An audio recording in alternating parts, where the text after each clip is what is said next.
के वीडियो में हम इस कीबोर्ड की अनबॉक्सिंग करने वाले। ये हमने लिया है स्टोर से और ये है इंटेक्स कंपनी का। चलो शुरू करते हैं।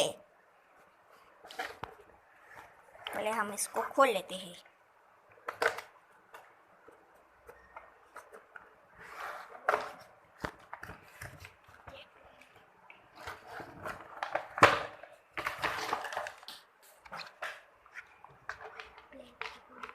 ये प्लेन कीबोर्ड है दोस्तों, इसमें 8 GB नहीं है।